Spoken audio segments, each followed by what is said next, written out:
আসসালামু আলাইকুম আরহামতুল্লাহি অবরাকাতুহ।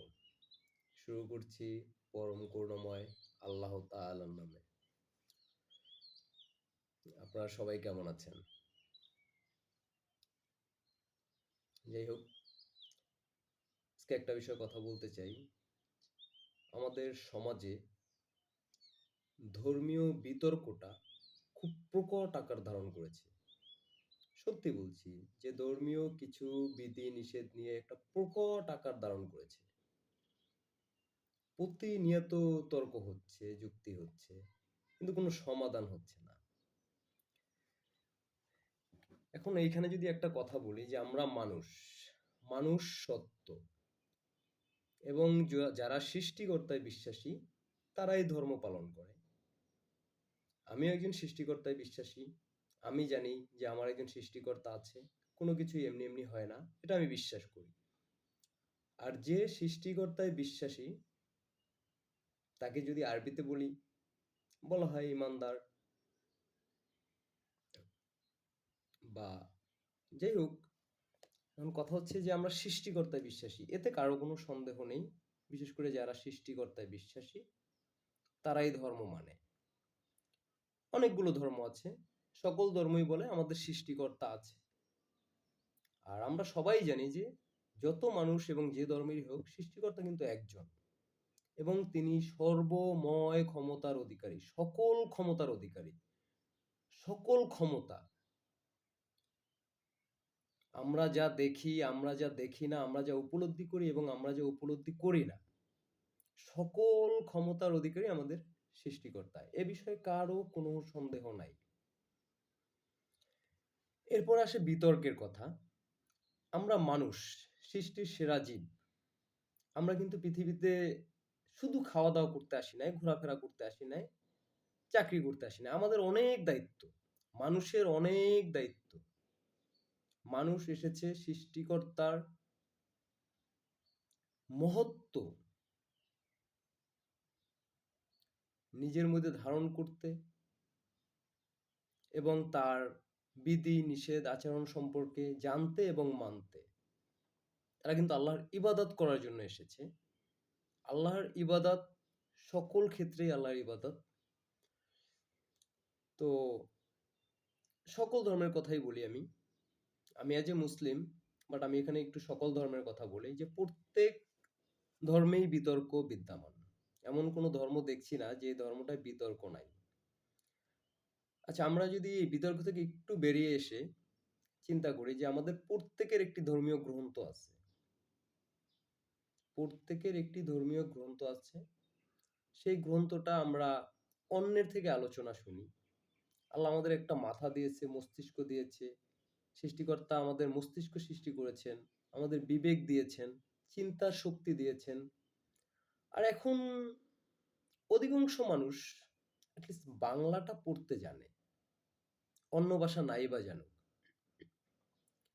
আমার ধর্ম জানার জন্য অথবা মানার জন্য বা আমার সৃষ্টিকর্তা, ধর্মীয় গ্রন্থগুলো সৃষ্টিকর্তার বাণী, এতে কিন্তু কারো সন্দেহ নেই।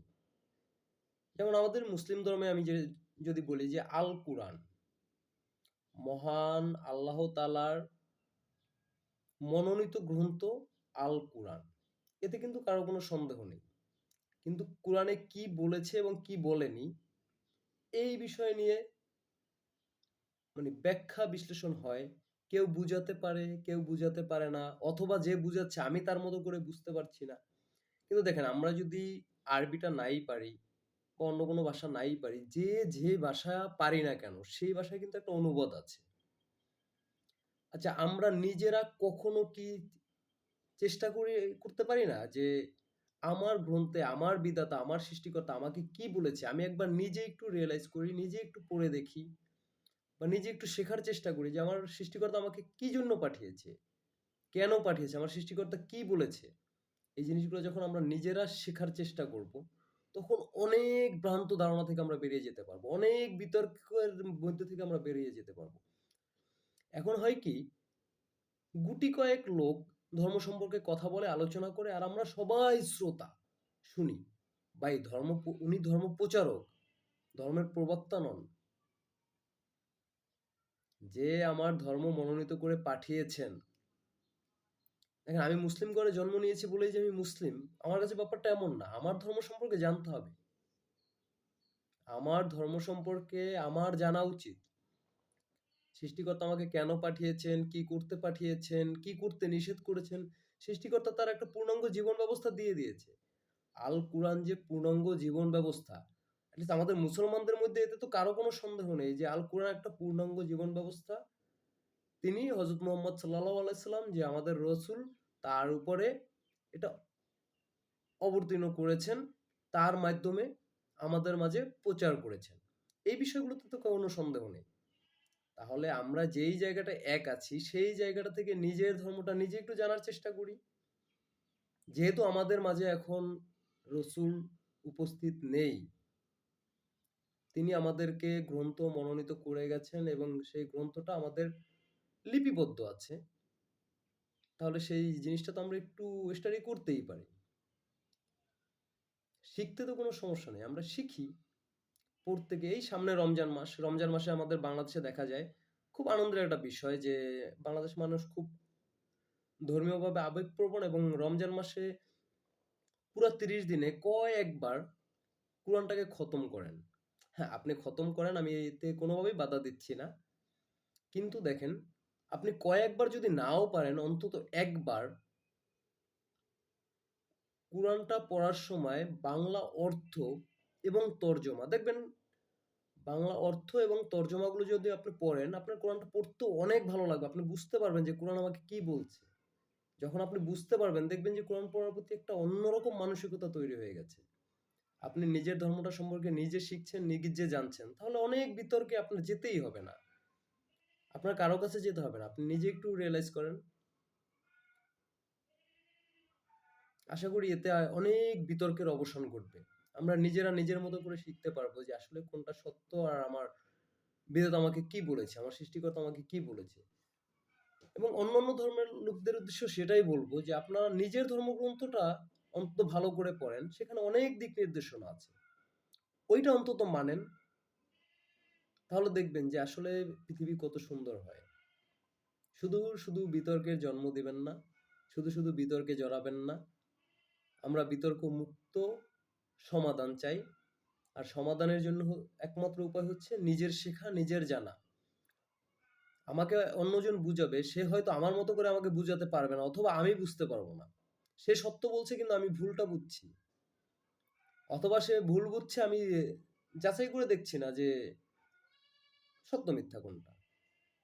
যদিও আমি কোনো ধর্মের স্কলার্স না, ধর্মের বিষয়ে অত লেখাপড়া আমার নাই, চেষ্টা করছি, শেখার চেষ্টা করছি নিজের ধর্ম সম্পর্কে এবং অন্য ধর্ম সম্পর্কে।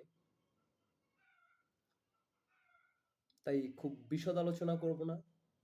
সৃষ্টিকর্তা এক এবং অদ্বিতীয়। হযরত মুহাম্মদ সাল্লাল্লাহু আলাইহি সাল্লাম আমাদের রাসূল।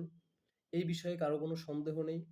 তার বাণীগুলো, আল্লাহর বাণীগুলো আমরা একটু নিজে পড়ার চেষ্টা করি।